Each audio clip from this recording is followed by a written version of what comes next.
In the beginning was the Word, and the Word was with God, and the Word was God. You are about to listen to God's Word from Christ the Savior Evangelical Gospel Church. Stay blessed.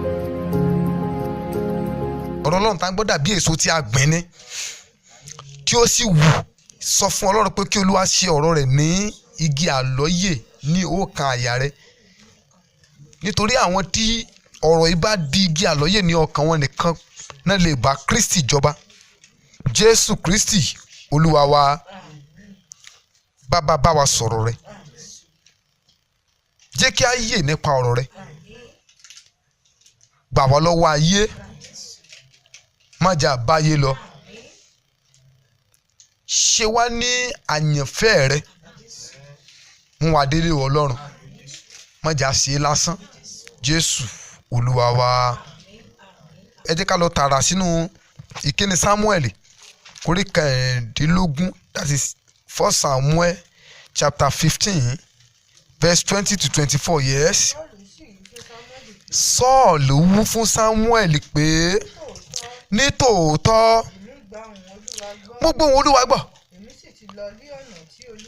Èmi ti lọ lọ́nà tí Olúwa rán mi. Èmi sì ti mú Ágágì ọba Amálẹ́kì wá. Yes. Èmi sì ti pa ará Amálẹ́kì run. Yes. Ṣùgbọ́n àwọn ènìyàn náà ti mú nínú ìkógun àgùntàn àti màálù. Ṣùgbọ́n àwọn ènìyàn mú nínú ìkógun. Yes. Àgùntàn àti màálù. Pàtàkì nǹkan wọn nì tí a bá parun. Pàtàkì nǹkan wọn nì tí a bá parun. Yes. Láti fi rúbọ sí Olúwa Ọlọ́run rẹ ní Gígálì. Yes. Sámúẹ́lì wí pé Olúwa há ní inú dídùn sí ọrẹ sísun. Ọlọ́run wá nínú dídùn sí ọrẹ sísun bí. Àti ẹbọ. Yes. Pé kí a gba ohùn Olúwa gbọ́. Yes. Kíyèsí ìgbọràn sàn ju ẹbọ lọ. Ìgbọràn sàn ju ẹbọ lọ. Ìfetísílẹ̀ sì sàn ju ọ̀rọ̀ àgbò lọ. Ìfetísílẹ̀ sì sàn ju ọ̀rọ̀ àgbò lọ. Nítorí pé ìṣọ̀tẹ̀ dàbí ẹ̀ṣẹ̀ àfọ̀ṣẹ. Nítorí ìṣọ̀tẹ̀ dàbí ẹ̀ṣẹ̀ àfọ̀ṣẹ. Yes. Àti agídí gẹ́gẹ́ bí ìwà búburú àti ìbọ̀rìṣà. Nítorí pé ìwọ kò kọ ọ̀rọ̀ Olúwa, òun sì kọ̀ ọ́ ní ọba. Nítorí tí ìwọ kọ ọ̀rọ̀ Olúwa, òun sì kọ̀ ọ́ ní ọba. Sọ́ọ̀lù sì wí fún Sámúẹ́lì pé yes. Èmi ti ṣẹ̀. Nítorí tí èmi ti ré òfin Olúwa kọjá. Yes. Ti ọ̀rọ̀ rẹ̀. Yes. Nítorí èmi bẹ̀rù àwọn ènìyàn, èmi sì gba ohùn wọn gbọ́. Nítorí tí mo bẹ̀rù ohùn ènìyàn, tí mo sì gba ohùn wọn gbọ́. Àkòrí ìwàásù tó ní ni mo pè ní ṣọ́ra fún ọ̀pọ̀ ènìyàn. Ṣọ́ra fún ọ̀pọ̀ ènìyàn. Irú ènìyàn wo ló ń tẹ̀lé? Ènìyàn ló wá gbẹ́kẹ̀lé báyìí. Ènìyàn ló sinmi lé tó báyìí tó fi ń torí ẹ̀ṣẹ̀ sí Ọlọ́run rẹ̀. Ṣọ́ra fún ènìyàn. Ènìyàn ò ṣe dára dé. Tá a bá wo gbogbo ìgbé ayé Sọ́ọ̀lù, tá a bá wo gbogbo ibi tí Sọ́ọ̀lù sì ṣẹ̀ sí Ọlọ́run, a rí i pé nípasẹ̀ ènìyàn ni o. Nípasẹ̀ ènìyàn. Nípasẹ̀ àwọn tí Sọ́ọ̀lù kó rọra.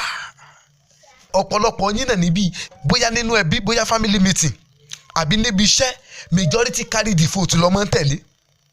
Wọn ò bá wrong, wọn ò bá right, majority carry the vote náà ni. Yín tí ọ̀pọ̀ bá ti sọ náà ló mọ́ ń tẹ̀lé. If you are the type of person like that, ó fẹ́ para ẹrun ni o. O ò dẹ̀ lè pẹ́ lójú ọ̀nà ìrìn àjò gbàgbọ́.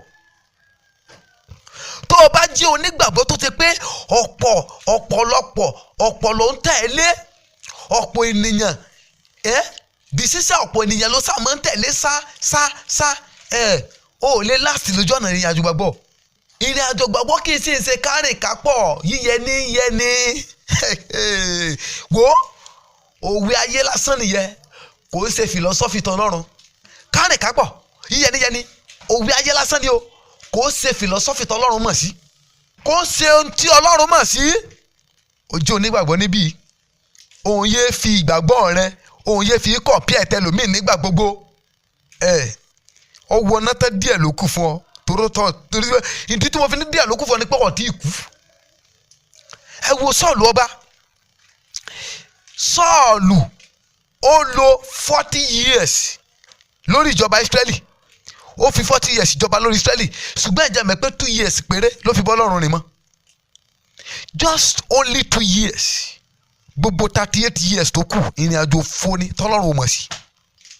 Bẹ́ẹ̀ náà lọ́pọ̀lọpọ̀ dẹ̀ ń ka many years nínú Olúwa lónìí tó ṣe pé àti day one wọn tọ́lọ́run tá ti bọ́ lọ́rùn rìn mọ́ lọ́lọ́run mọ̀ gbogbo tó kù years tán kàn wá kà tó kù year of success year of triumphant tán wá kà nísìnyí Ọlọ́run ò mọ̀ sí.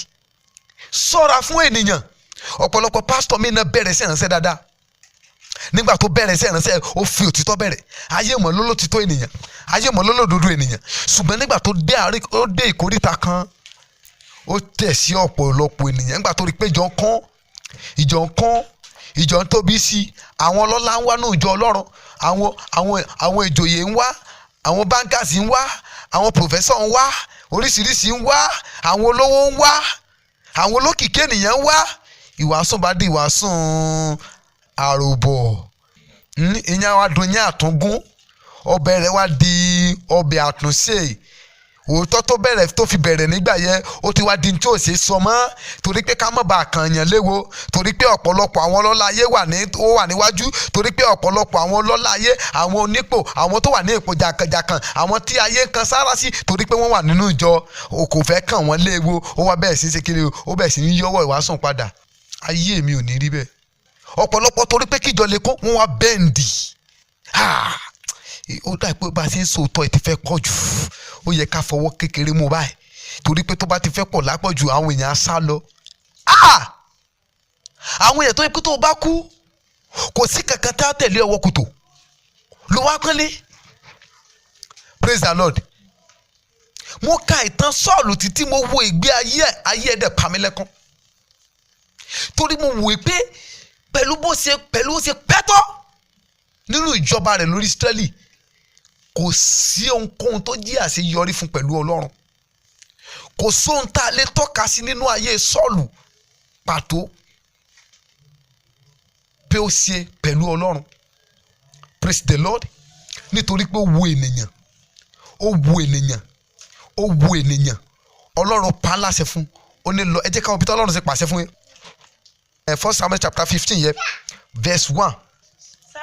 Samuel wí fún Sọ́ọ̀lù pé Olúwa rán mi láti fi àmì òróró yàn ọ́ lórí ènìyàn rẹ lórí Ísírẹ́lì nítorí náà nísinsìnyí wọ́n fetí sí ohùn ọ̀rọ̀ Olúwa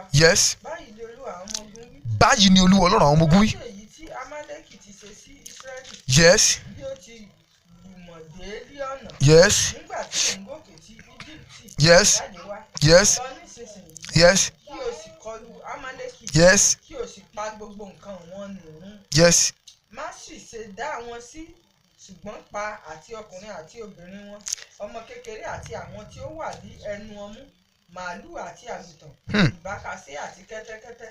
Sọ́ọ̀lù sì kó. Praise the Lord. Verse 3 yẹ ẹ bá mi tún ibẹ̀ yẹ kà ń fẹ́ lé emphasis lé lórí. lọ nísinsìnyí. kí o sì kọlù Amálẹ́kì. kí o sì pa gbogbo nǹkan wọn nínú ní àparun. kó o pa gbogbo nǹkan wọn ní àparun. má sì ṣe dá wọn sí. má ṣe dá nǹkan wọn sí. ṣùgbọ́n pa àti ọkùnrin. àti obìnrin. ọmọ kékeré. àwọn tí ó wà ní ẹnu ọmú. àwọn tó wà lẹ́nu ọmú gan. màálù àti àgùntàn. ìbákasẹ àti kẹ́tẹ́kẹ́tẹ́. gbogbo tó lè jẹ́ wọn abẹ̀mí ni kó parun. ẹ wá jẹ́ ká lọ sínú 1 Samuel again 15 yẹ ẹ wá bá mi ka verse 20 yẹ kẹgbọ́n tí Sọ́ọ̀lù wí o. Sọ́ọ̀lù sì wí fún Sámúẹ́lì. ní tòótọ́. èmi gba ohùn Olúwa. mo gbọ́ ohùn Olúwa gbọ́. èmi sì ti lọ ní ọ̀nà. ó lọ tí Olúwa rán mi. èmi sì ti mú Ágágì ọba. Amálẹ́kì wá. èmi ti pa ará Amálẹ́kì run. ṣùgbọ́n àwọn ènìyàn náà ti mú. àwọn ènìyàn náà ti mú nínú ìkógun. ṣùgbọ́n àwọn èèyàn ti mú nínú ìkógun. àgùntàn àti màálù. pàtàkì nǹkan wọn ni. tí a bá pa.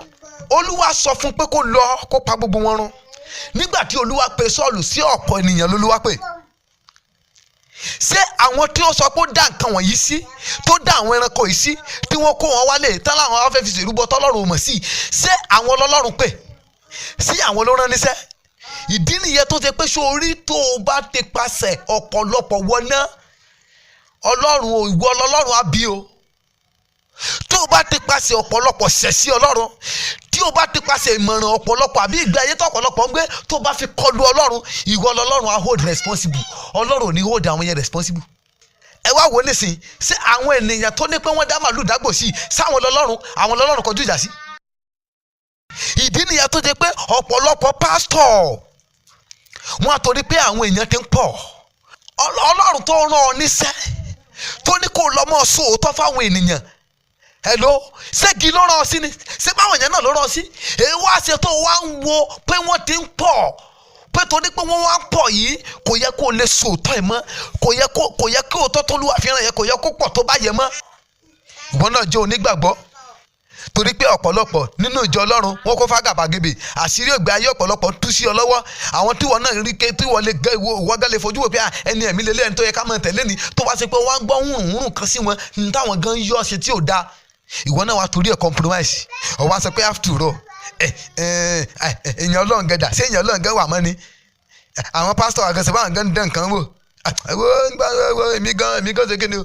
tó o bá torí pé èèyàn kan dán nǹkan tí ò ṣe wò, ẹni tó o ti fojú wò pé ẹni ẹ̀mí ni tó àbí ẹni ọ̀bí ọmọ Ọlọ́run tòótọ́ ni, tó wá gbọ́ àṣìṣe kan tí ń yọ́ ṣe, tó wá torí ẹ̀ yí padà, hello, ara rẹ ló parun o. mo wo Christian film kan, arákùnrin ìjọ tí arákùnrin lọ jẹ́ ìjọ tó ṣe pé àwọn máa ń pe owó ni fún Ọlọ́run ní 100,000, Ọlọ́run sì fi fún ọ ní Ọlọ́run sì fi fún ọ ní millions of naira. àwọn kan làwọn pásítọ̀ wọn ṣe, praise the Lord. àwọn dẹ̀ wá rò pé kinní yìí wọ́n rò pé bóyá tí pásítọ̀ wọn ń ṣe Ọlọ́run ló rán, pé ìpè owó ìgbà gbogbo tí pásítọ̀ wọn máa ń pè mọ́dẹ́ ta ló fún Ọlọ́run 100,000, ta ló fún Ọlọ́run 200,000, wọ́n rò pé Ọlọ́run ló rán. so ọ̀pọ̀lọpọ̀ àwọn ọmọ ìjọ tó lówó yẹ gbogbo tọ́ba ti gbówó yẹ náà ń jáde náà ń gbówó lẹ̀. ìránṣẹ́kùnrin wa rò pé àwọn òde ní káàṣì lọ́wọ́, òun lówó ní bank, ATM ló wà lọ́wọ́, ní tó máa ṣe ni pé òun máa lọ bóyá parí church service.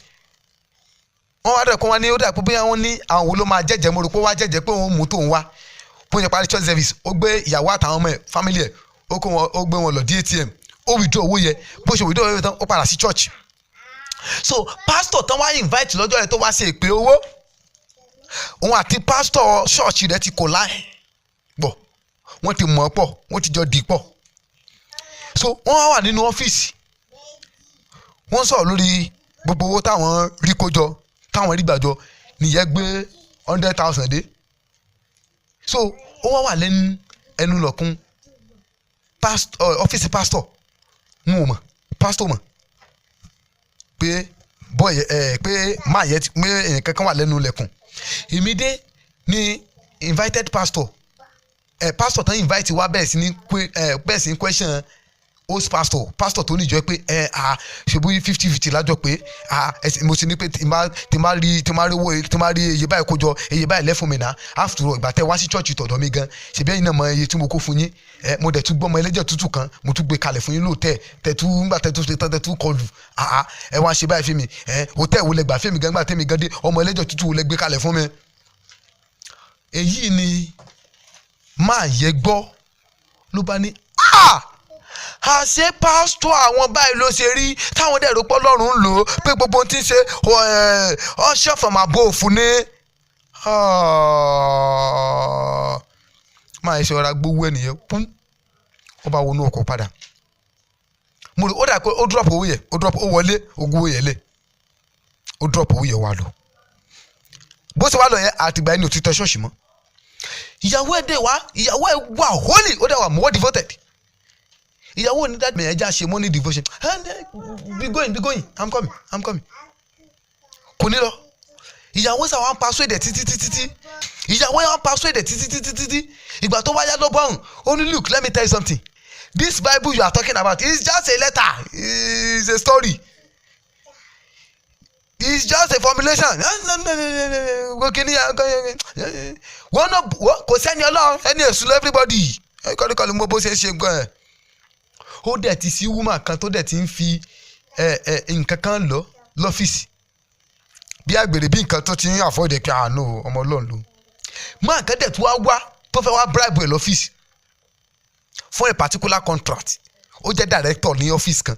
máa nǹkan dẹ̀ ti fẹ́ wá bribe ẹ̀ tó sọ fún máa yẹn pé láyé máa yẹn dẹ̀ ní máa yẹ mọ́ bribe way out ni every time bó ṣe wá dọ́dọ̀ máa yẹ tí máa yẹ tó reject owó yẹ ǹjẹ́ ẹ pé bó ṣe jò ó gbà tó dé tí máa yẹ dé hòtẹ́ẹ̀lì ẹ̀ máa yẹ bẹ̀rẹ̀ sí ní lọ ronú pé so òun sì lè rí òun sì lè rí èèyàn Ọlọ́run ní báyẹn ṣe corrupt tó yìí tí ò ní gba bribe lọ́wọ́ in fact kóun wá pé Ọlọ́run wo ló ń sìn kóun wá gbọ́ Ọlọ́run yẹ gbọ́ òní máa yẹ sì ń rò lọ́kàn lọ́fíìsì ẹ̀ nígbà tó wá padà praise the Lord torí pé tí ní pastor yìí ṣe yẹ bó ṣe pé máa tó fi bribe lọ nìyẹn pé hello yes sir and the money you bring that I rejected please you can kindly bring the money back now you can bring the money now let's talk bí ẹ ṣe ní what nonsense bí ẹ ṣe kọ́ tiẹ̀ nìyẹn pé àṣekọ́ dìbò tó ní tiẹ̀ bribe wọn bó ṣe pé ẹni tí ò bá ti pàṣẹ ẹni tó ṣe yẹ gba Jésù bọ́ nísìn ó ta ẹnu yẹn nù nítorí pé ó rí àṣìṣe táwọn pastor wọn ṣe and as from that time kò lọ ṣọ́ọ̀ṣì mọ́ kò ṣe kankan mọ́ ọmọ ẹ̀ tó wájọ́ ọkùnrin ìyẹn ń sá jayé kiri ó wá ń convince ọmọ yẹn títí pé kí ni kó má dá mọ́mí yẹn lọ ìyá máa preach sọmọ yẹn pé n tó ń ṣe yìí kí ni in fact mọ́mí yẹn convert girlfriend ọmọ rẹ̀ mọ́mí yẹn convert ẹ̀ síbẹ̀ náà bàbá isa dundun pé kí ni irá ní ẹ̀tàn ní àwọn pásítọ̀ yìí kò séyàn lọ oníkálukú kóòtù lọ oníkálukú wọ̀ bọ̀ kí ni mọ́lẹ̀ irá ní èmi dé in tó sàtẹ̀bà tì ní o títí tó fi padà lásídẹ̀ntì tó kù ó end up ayé ẹ̀ lọ́rùn àpáàdì ìjà àmọ́ pé pásítọ̀ tí ó wá torí ẹ̀ sọ pé kèsè èèyàn lọ́mọ ẹ̀ pásítọ̀ yẹn wá padà sober ó padà repent pé n tó ń ṣe Ọlọ́run ràn ó sun ẹkún sí Ọlọ́run ó dẹ̀ tọrọ dáríjì ẹ̀ṣẹ̀ ó yí padà. That is the reason why tó yẹ pé ó gbọ́dọ̀ wo yàn ṣọ́ra fún ènìyàn owó yàn wọ́n fẹ́ ràn wọ́n náà tán ṣe bí èèyàn ni tó bá kú òní tẹ̀lé ọwọ́ kòtò woman kan lọ ṣọ́ọ̀ṣì kan nígbà kan kò lo yẹtí kò ń lò kan bó ṣọ́ọ̀ṣì tó ń lọ àwọn yẹ ẹni wọ ṣòkòtò ní wọ́n ṣe bó ṣe wù wọ́n ọkọ ẹ̀dẹ̀ ló wà ṣọ́ọ̀ṣì yẹ ó fẹ́ kó bọ̀ torí pé wọ́n ti fọkọ joyè kò lè lọ ọkọ ò lè lọ èmi délé táwọn in tí woman yẹn sọ pé òun ti kọ̀ kalẹ̀ tí òun ò ṣe mọ́ ẹ̀ nígbà tó yà kó ló withstand the pressure tó ń rí òun náà padà wá sí kí ni ó padà jẹ́ kàtígórì wọn gbẹ̀yìn náà ni. má ṣe tẹ̀lé ènìyàn má ṣe tẹ̀lé ọ̀gọ̀rọ̀ má ṣe wo ènìyàn kí ni ọ̀pọ̀lọpọ̀ ń ṣe tí wò ó ṣe tó fẹ́ torí ẹ̀ wá kọ̀ Ọlọ́run sílẹ̀. ẹ̀rẹ́ni tá jẹ́ pásítọ̀ ó dẹ̀ mọ̀ ẹ́ pé kí exam máa practice ò dáa kódà òun fún rẹ̀ látún lọ sanwó sí school ibi tá ti ń ṣe máa practice á dẹ̀ mú ọmọ ẹ̀ lọ́bẹ̀. a ní waste tí nǹkan fi rọrùn sí nìyẹn tẹ́ bá ní kẹ́ fi àwọn ọmọ yẹn lẹ̀ pé kán da ṣe fúnra wọn wọ́n kàn máa fẹ́ lé wọn ni.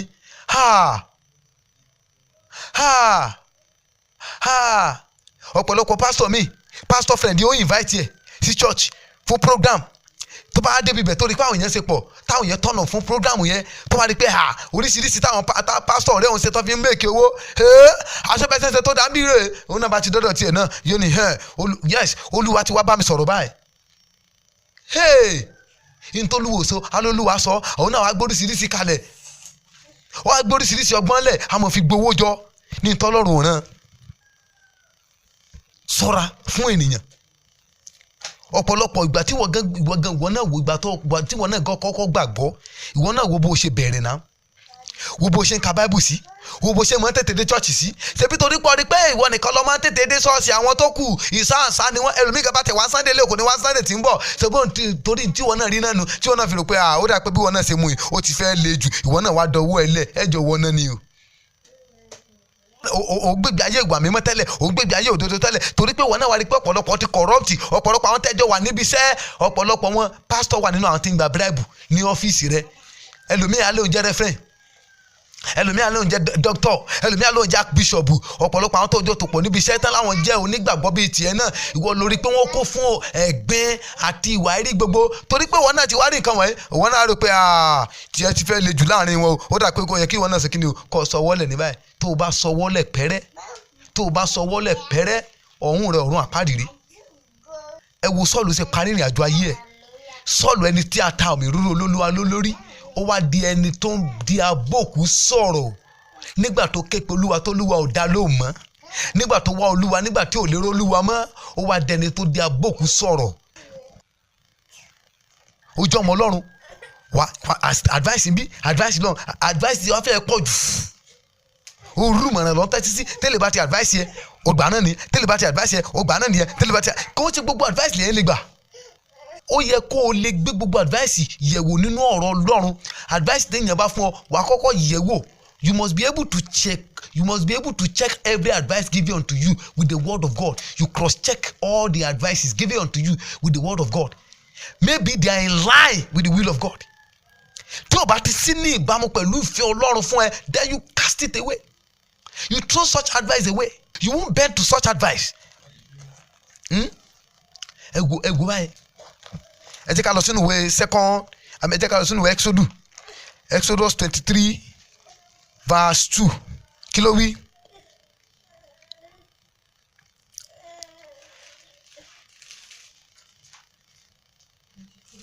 Yes. Òtítọ́. Ìwọ kò gbọ́dọ̀ tọ̀ ọ̀pọ̀lọpọ̀ ènìyàn lẹ́yìn.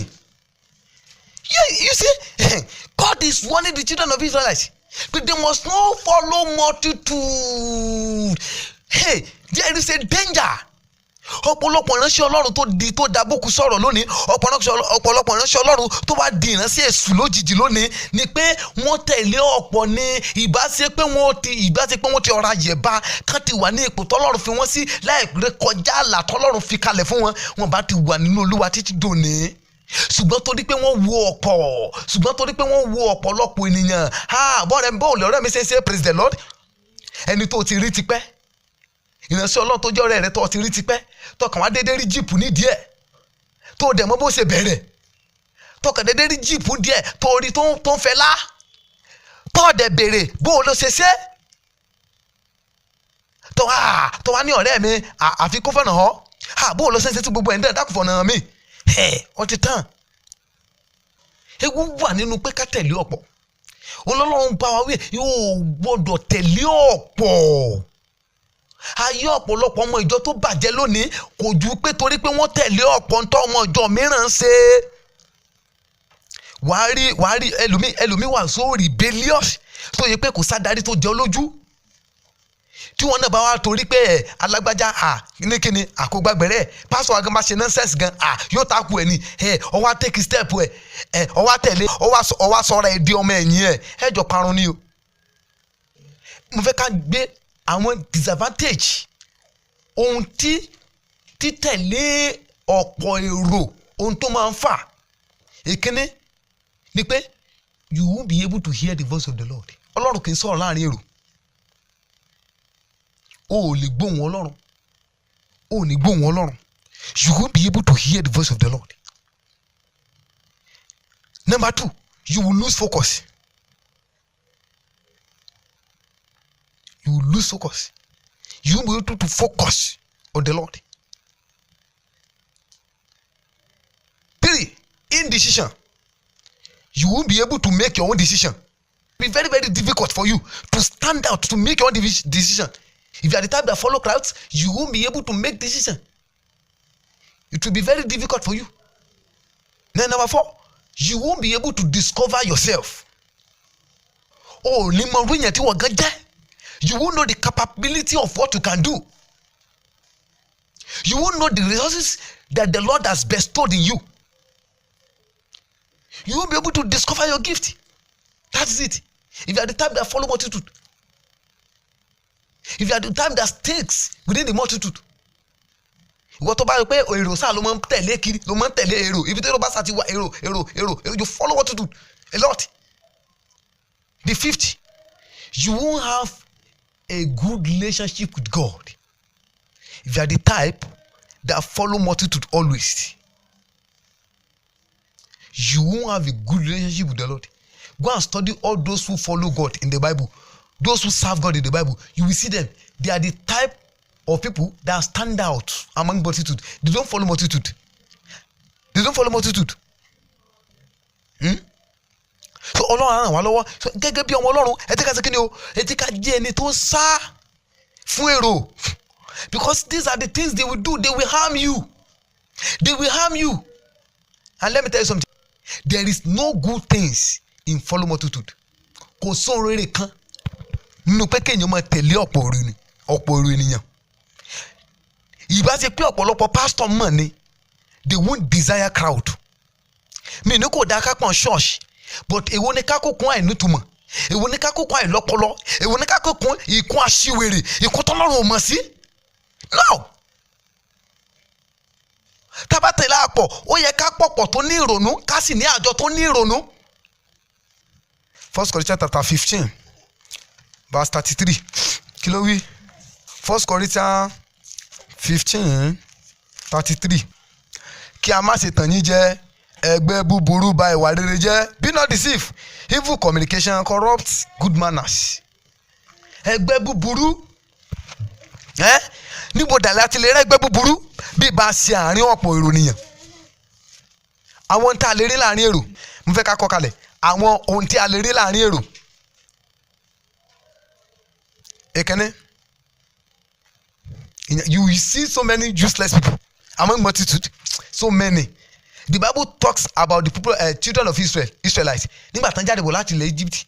Bíbélì wípé only there are mixed multitude among them. Mixed multitude. Àdàrúdàpọ̀ orúurú. Àtèyí tó wúlò. Àtèyí tó wúlò. The vain people. Àwọn èèyàn kéèyàn bíbélì pé wọ́n ní àwọn ènìyàn asán. Vain. They are vain people. You will see vain people among multitudes. Èkejì, àwọn ènìyàn aláìnírònú. Those who don't know where they are going. They are visionless people. Wọn ò níran, wọn ò nírònú, wọ́n wà. Ìdí náà tó yẹ pé ibi tẹ́ bá ti rí tí ìjọ tẹ́ bá rí tó kà pọ̀ kò ṣì. There are so many vain people among them. Àwọn yẹn dẹ̀ ní wọ́n jẹ́ àwọn tó jẹ́ pé ìyọnu burúkú ni wọ́n nínú ìjọ. Ìyọnu náà máa ń jẹ́ àwọn tẹ́ tún lè rí. Àwọn ọlọ́rùn líle, rebellious people. You will find rebellious people among multitude. Those who are rebellious, stiff-necked people. Those who always find it difficult to obey God. You find them among multitudes. Praise the Lord. Jésù á ràn wá lọ́wọ́. A rí ìpele àwọn yẹn tá a lè rí yẹn. Ìpele àwọn tó máa ń wà nínú kíni o. Those are the people you will find among multitudes. You won't see a serious-minded person among them. Those who are focused, you won't find them among multitude. And that's why it's very difficult for you to follow multitude. It's not a good thing for you to follow multitude. Bẹ́ẹ̀ ká gbé ewu tó wà nínú títẹ̀lé ọ̀pọ̀ ènìyàn, ewu tó wà nínú ẹ̀. Títẹ̀lé ọ̀pọ̀ ènìyàn, ewu tó wà nínú ẹ̀. Nígbà tó wò bá lè stand out, tó lè make a decision ewu bẹ́ẹ̀ o. Ewu àkọ́kọ́ ó ní pé ìforígbárí pẹ̀lú Ọlọ́run. Tó o bá tẹ̀lé ọ̀pọ̀ ènìyàn, ó forígbárí pẹ̀lú Ọlọ́run. Ẹ wo ohun tó ṣẹlẹ̀ sí Sọ́ọ̀lù. Ó forígbárí pẹ̀lú Ọlọ́run ni. Ó forígbárí. He sinned against the Lord. He had a head collision with the Lord. Ó forígbárí. A head collision with the Lord. And the Bible says, woe unto him that fight his maker. He had a head collision with the Lord. Ó forígbárí pẹ̀lú Ọlọ́run. Forígbárí. That's number one. Ó forígbárí. Ìkejì, ìparun àìròtẹ́lẹ̀. Ìparun, when you follow multitude, you will find yourself in a sudden destruction. Ìparun àìròtẹ́lẹ̀. Mìíràn, ìkùnà ojú rere àti àánú Ọlọ́run. When you follow multitude, wàá kùnà ojú rere Ọlọ́run, wàá kùnà ojú rere ẹ̀, wàá kùnà àánú ẹ̀. You are the type that follow multitude. Tó lè stand on your own decision. Tó lè stand out. Tó lè stand back. Tó lè say no láàrin multitude. Tó lè say no. Wàá kùnà ojú rere àti àánú Ọlọ́run. Wàá kùnà ojú rere àti àánú Ọlọ́run. Mìíràn, wàá wà nínú ewu ọ̀run àpáàdì. Ewu torí tó bá ti kú o wà nínú ewu ọ̀run àpáàdì, bọ̀ tó bá lè kú báyìí báyìí náà ni. Bọ̀ tó bá ti kú wàá wà nínú ewu ọ̀run àpáàdì tó bá jẹ́ ni tó ṣe pé ó ń tẹ̀lé ọ̀pọ̀ èrò ènìyàn. If you are the type that follow multitude, wàá wà nínú ewu ọ̀run àpáàdì. Ewu ọ̀run àpáàdì. The last one, you will end up to be an enemy of the Lord. Wàá di ọ̀tá Ọlọ́run. You will end up to be an enemy of the Lord. Wàá di ọ̀tá Ọlọ́run. Wàá di ọ̀tá Ọlọ́run. If you are the type that follow multitude, wàá di ọ̀tá Ọlọ́run. God will help us in Jesus' name. So gẹ́gẹ́ bí ọmọ Ọlọ́run, mo ń bẹ̀ wá mo rọ̀ wá. Ẹ jẹ́ ká sí kíni o. Ẹ jẹ́ ká sá. Ẹ jẹ́ ká mẹ́nita gbà. Ẹ jẹ́ ká mẹ́nita gbà. Peradventure you mistakenly find yourself among multitudes. Be focused. Don't be misled by the deeds of the mixed multitude people. Don't be misled by multitude. Know who you believe and know the type of faith that is in you. Don't compare your faith with another. Don't compare your spiritual life with another people. Don't compare anything that has to do with you with others. Stand out. You are unique. Ẹ jẹ́ ká mẹ́nita àgbà. Ẹ jẹ́ ká súnmọ́ Ọlọ́run. Ẹ jẹ́ ká sá. Ẹ jẹ́ ká dẹ̀yìn lẹ́yìn à ń tẹ̀lé ọ̀pọ̀. Ẹ má jà tẹ̀lé ọ̀pọ̀ ènìyàn. Ìtẹ̀lé ọ̀pọ̀ ènìyàn ó léwu o. Ó léwu o. Ó léwu. Heaven is not for multitude. Let's go to the book of Matthew. I'm about to round up. Mo ti fẹ́ parí. Let's go to the book of Matthew. Matthew chapter 7. So let's start from verse 13. Ẹ bá ẹnu ọ̀nà yíyá wọlé. Gbòòrò ní ẹnu ọ̀nà náà. Àtòníbù ní ojú ọ̀nà náà. Tó lọ síbi ìparun. Multitude are those who walk therein.